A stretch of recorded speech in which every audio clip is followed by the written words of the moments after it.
Okay, we are live. Let me go ahead and pin this to the top if I can find it in here. Yeah, will you be watching for comments or should I?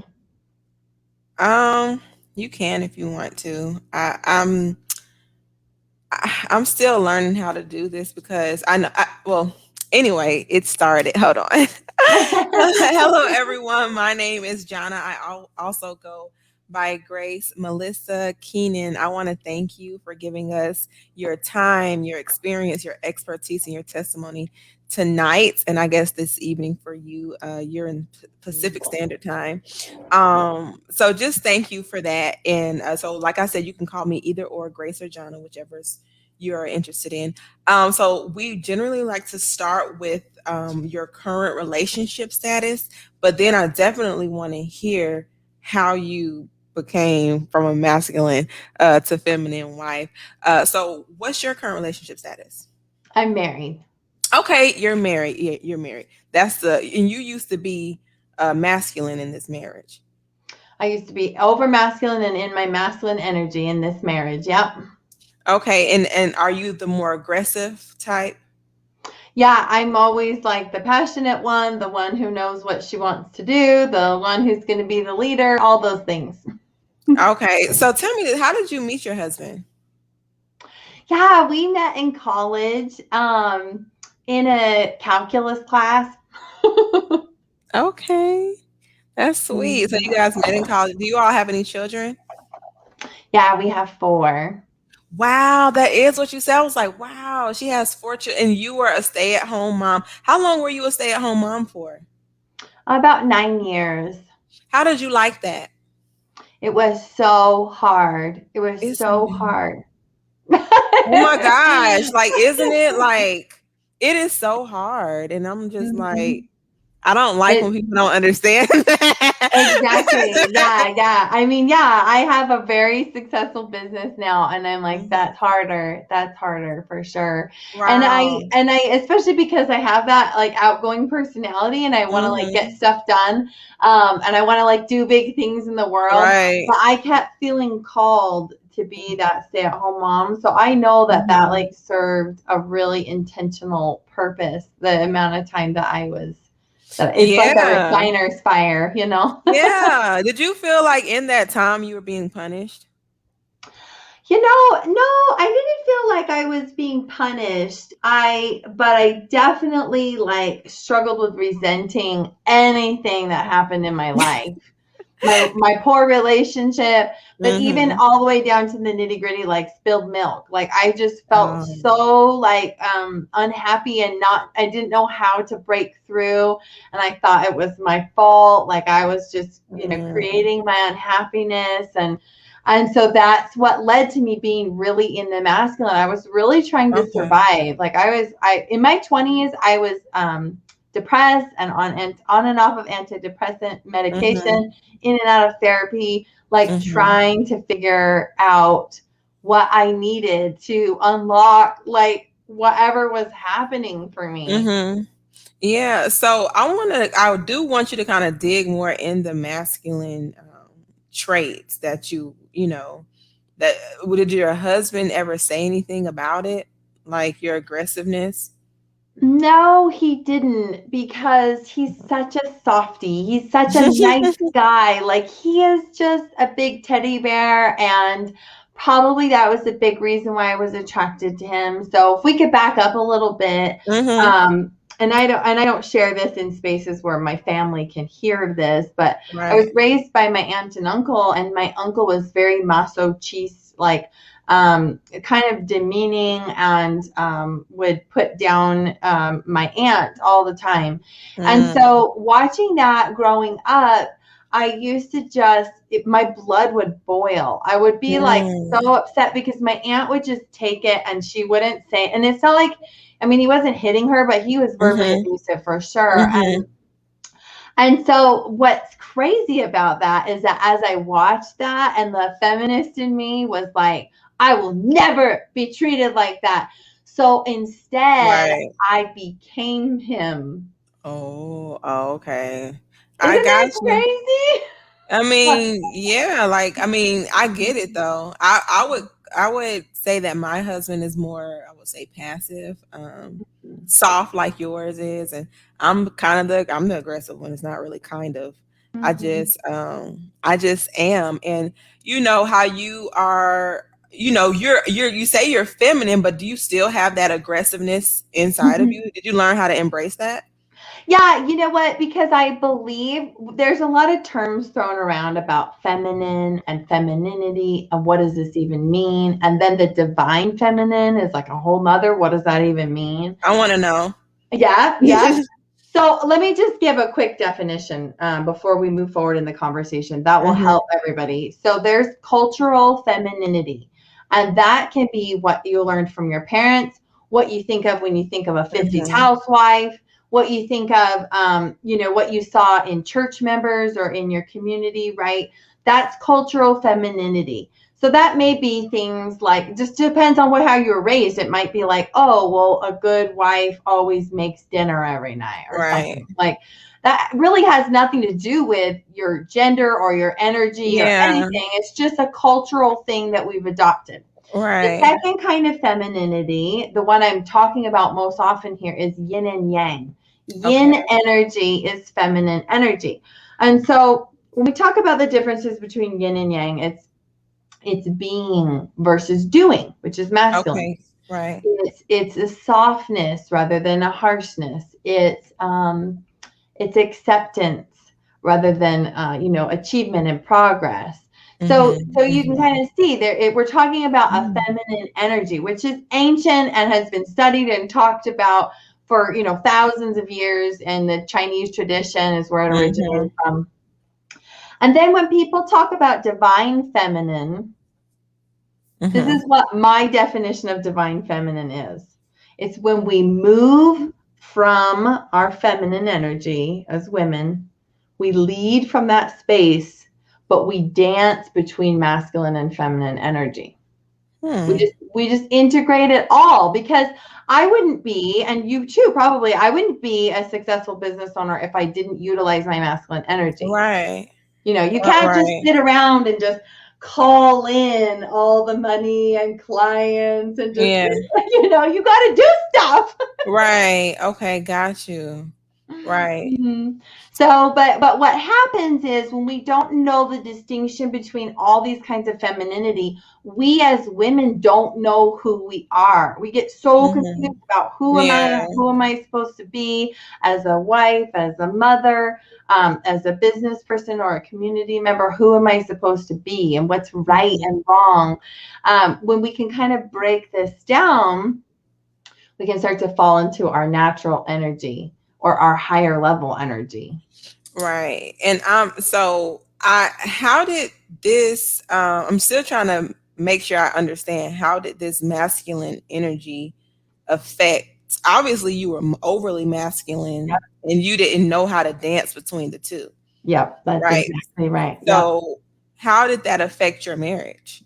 Yeah. So just different things like I would show up and in the relationship and I would try to control him or micromanage Mhm. him. I for instance, if he did something that I didn't like, I did not know how to just express myself in feminine energy.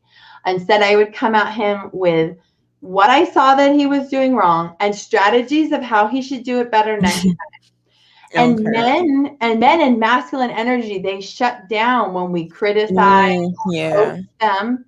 Like Mhm. that energy is just, it doesn't exist in a space of being criticized and coached. So that's how I always approached him.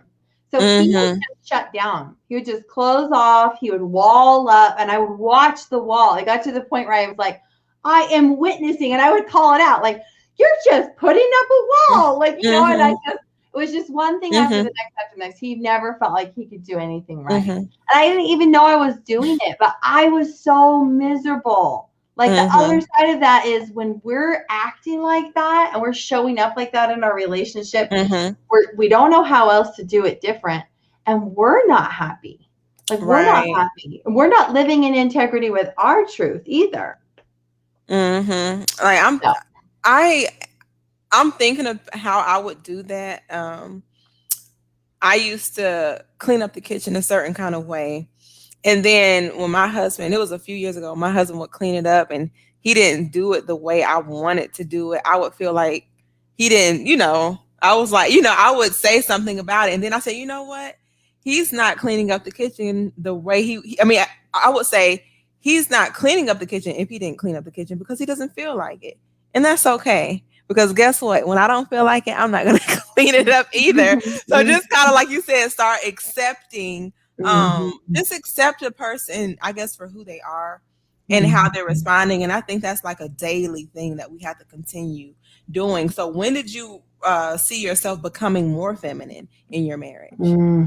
Well, let me just tell you is we talk about these little things like taking out the garbage or how we clean the kitchen or these little like, you shouldn't be a naggy wife. We talk about these little things, but ultimately what ended up snowballing this whole situation was my husband had a secret pornography addiction since Okay. age 9. I didn't know about it. But Mm-hmm. I am like peppering him with criticism on a regular basis because I'm Mm-hmm. hurting. I don't know how to. I was so afraid of losing him that I was Mm-hmm. pushing him away, right? And Okay. so it pushed him straight into this, addiction. And I don't take responsibility for his addiction, Right. obviously, but I Mm-hmm. can own that I contributed to his discomfort, right? Like Oh I yeah. can Mm-hmm. own that, right? Mm-hmm. So about 6 years into marriage, he came forward, brave as ever, and said, "I think I have a pornography addiction." And slowly, my perfectionism and my like all my control and everything started to kind of crumble. And Mm-hmm. about 6 months after he shared that with me, I realized that that meant that he had been lying to me that whole time about his whereabouts, about what he was doing, about what he was thinking about when we were having sex, like all this stuff, just kind of like came to the surface. And I was Mm-hmm. like, wait a second. So I asked him to move out because Mm. he continued to lie even Oh after really? he. Well, he was in an addiction, right? So it's like Mm-hmm. he had formed these patterns and he had gotten really good at hiding and concealing Mm-hmm. anything he could do to come across like he had it all together. Because anytime Mm-hmm. he showed any weakness to me, I picked it apart. Mm-hmm. He got really good at putting on that face.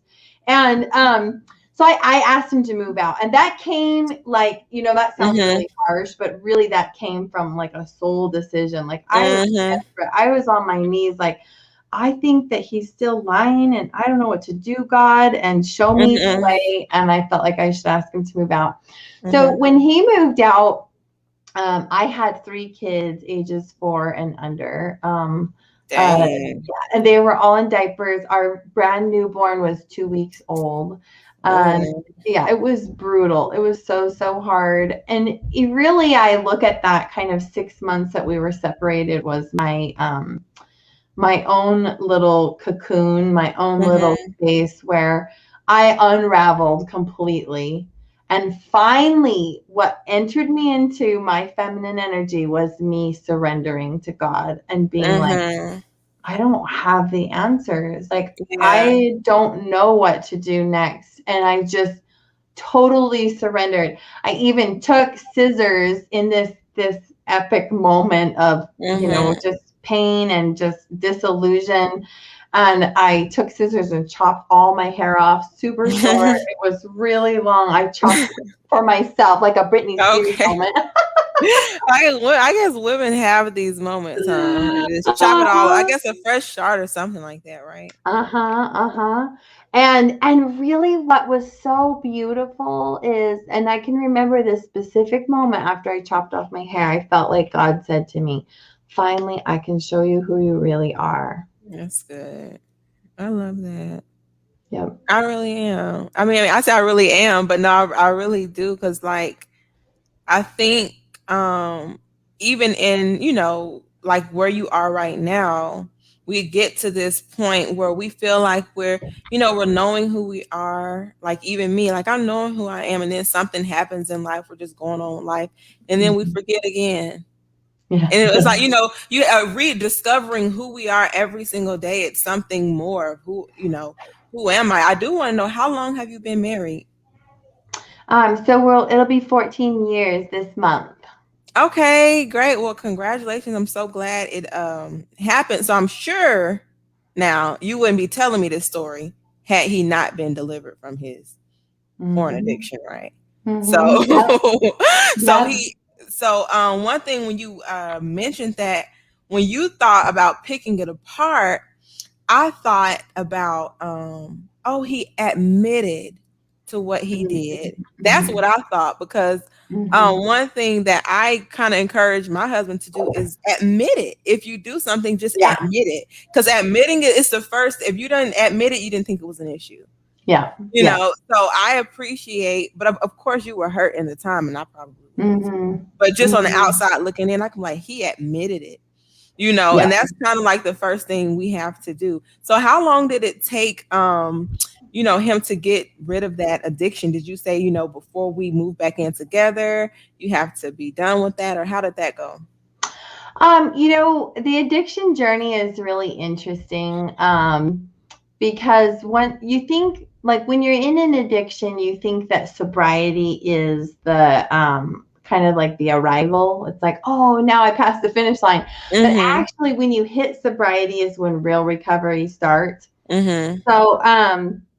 So, no, he struggled quite a bit, and he relapsed probably once a year for a Mm-hmm. couple of years, Mm-hmm. um, and was working active recovery, doing 12 steps, all kinds of stuff like that. Mm-hmm. And during that time, actually, he was feeling pretty strong. Good. Probably, let's see, I invited him to move back in again through prayer. It did not make Mm-hmm. sense to my masculine brain about Mm-hmm. why I was inviting him back to move back in, but I felt like through the spirit that I was supposed to. Mm-hmm. And it probably about 6 months after that, he was really strong. But I was Good. like shell shocked. I had full PTSD, betrayal Okay. trauma. I was like, I could not get myself to trust him. And I would try, Mm-hmm. but and so it was really more like I had to go through a personal journey as well. So as he went Yeah. through his journey and stuff, I was going through my own journey of healing and seeking out Mm-hmm. any tool that I could find to find peace. Now I look back at Mm-hmm. this period of time as like the biggest gift because Mm. it broke me out of all that fog I was in. Yeah. And at that time, you don't want to go through that. You're not going to look at it like, dang, when can this be over? When can, I want to see it as a gift, but I want to get out of this mess. Mm-hmm. So, into what, I mean, how did you become a speaker? I know you said you coach high class, what now?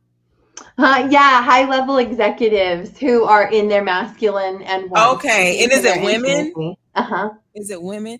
Yeah. Okay. So high level, what made you choose high level executives?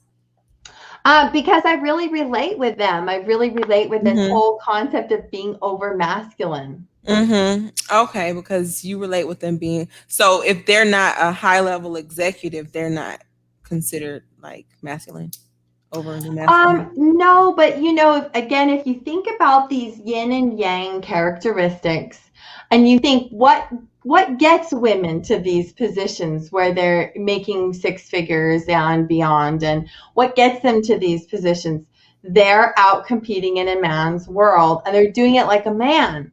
So Mm-hmm. they're focused on progress, achievement, the next task. They're focused. They're driven. They're a leader. They're doing all these, and that's all great. It's amazing, and it's helping them, influence a ton of people. But then they don't know how to enter their feminine side when they go Mm-hmm. home. Okay, so how would you help? How would you help them? Hmm. Like what would So, you? And then not just how would you help them, but how do they know that, okay, I need a coach who can help me become more feminine. Like, how do they even know to think hmm about that? hmm And then how do you Well, help? a lot of women don't know, right? If you haven't heard of yin and yang and you haven't heard of masculine feminine energy, you don't know. And Mhm. a lot of women just have no idea. And they think No, I hear all kinds of things across the board, like um, men are just that way. If I'm gonna have a good Mhm. man, I have to train him. Mhm. And then when they get their husband really whipped, then they're like, Mhm. oh, I'm not even turned on by him because I don't even know if he Mhm. has a backbone. I don't even know what he stands for.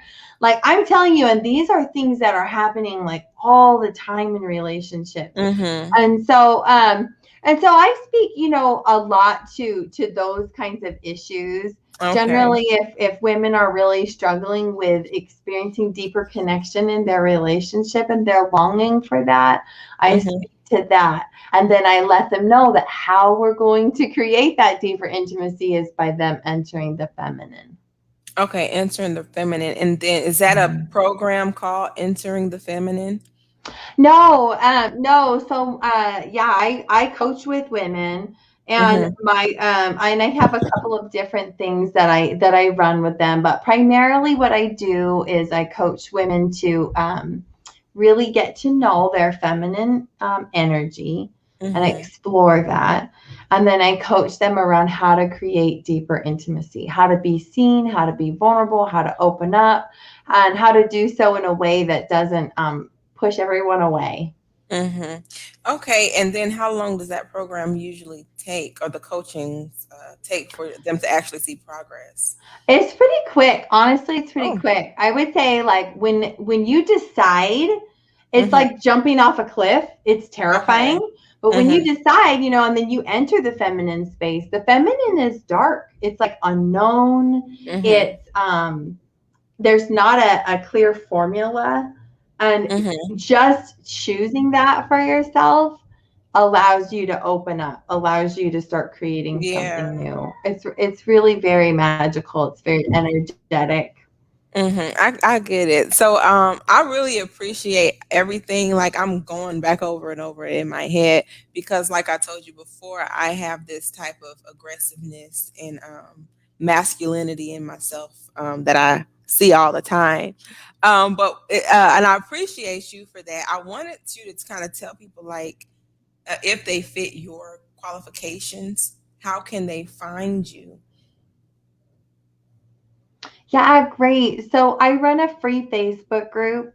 And so if you are a business owner or uh, any kind of community leader or consider yourself more of a go-getter in the masculine Mhm. energy, then you're welcome to come and join my Facebook group. It's called Women Manifesting Intimacy.